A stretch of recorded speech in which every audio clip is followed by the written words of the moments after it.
আসসালামু আলাইকুম ওয়া বারাকাতুহু। আমাদের এক ভাই বলতে চাচ্ছেন যে বর্তমানে যখন সৌদি আরবে মসজিদ খুলে দেওয়া হয়েছে কিন্তু ডিসট্যান্স বজায় রেখে ২ মিটার পর দাঁড়াতে বলা হয়েছে। সুতরাং সফ সোজা করা হচ্ছে না। সোজা করা হলেও মানে লেগে দাঁড়ানো হচ্ছে না।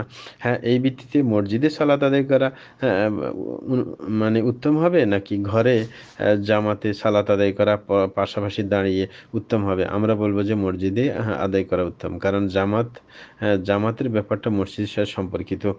রাসূল আকরাম সাল্লাল্লাহু আলাইহি ওয়াসাল্লাম যখন অন্ধ সাহাবীকে জিজ্ঞাসা করলেন হুম, যে তুমি কি আজানের ধ্বনি শুনতে পাও? হ্যাঁ, তখন সে বলল, "শুনতে পাও।" তখন উত্তরে বললেন, "ফাজিব।" তখন মসজিদে এসেই তোমাকে সালাত আদায় করতে হবে। হ্যাঁ, আগে তো মসজিদ থেকে ধ্বনি দেওয়া হয়তো, "সল্লু ফি রিহালিকুম" তোমরা ঘরে পড়ে লও।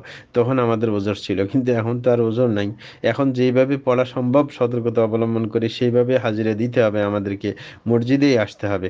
হ্যাঁ, এখন আর অন্যটা চলবে না। আর এটা যেটা আপনি বলতেছিলেন যে এটা কোনো ওয়াজিব না। অনেকের নিকটে এটা সুন্নত। মানে তারাস যেটাকে বলে মানে পায়ে লাগিয়ে মাঝখানে কোনো ব্যবধান না থাকা সেটা কেউ ওয়াজিব বললেও সত্যিকার কথা হচ্ছে সুন্নত।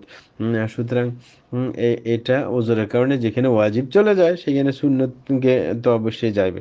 কারণ সতর্কতার জন্য এখনো করোনা ভাইরাস আছে বিদায় তখন এই সতর্কতা অবলম্বন অবশ্যই করতে হবে। যেখানে ওয়াজিব ক্যানসেল হয়ে যায় সেখানে সুন্নত ক্যানসেল হবে না। সুতরাং যেটাই বলেন ওয়াজিব হোক অথবা সুন্নত হোক কিন্তু এই বৈশ্বিক সমস্যার কারণে এই ডিসট্যান্স যেটা বজায় রাখা হয় ১ মিটার বা ২ মিটার সেটা কোনো সমস্যার কিছু না। এভাবে আমরা মসজিদে গিয়ে সালাত আদায় করব এটা হচ্ছে আসল ফতুয়া। ঘরে আপনার ওটা থেকে এই ডিসট্যান্সের কারণে ঘরে আপনার জামাত করা ভিন্ন। সেটা কখনো বেস্ট হতে পারে না। কেউ যদি বলে থাকে কোনো আলেম সেটা তার ব্যক্তিগত দৃষ্টিকোণ। সেটার জন্য কেউ বাধ্য না সেটা মানতে। হ্যাঁ, এই কারণে আমরা বলব মসজিদে গিয়ে আমরা সালাত আদায় করব। এটাই হচ্ছে আসল। হ্যাঁ, কারণ মসজিদেই সালাতের আসলে এই শিআরটা হ্যাঁ, আপনার উচ্চকিত হয় মসজিদের মধ্যেই। সুতরাং মসজিদটাকে গুরুত্ব দিতে হবে।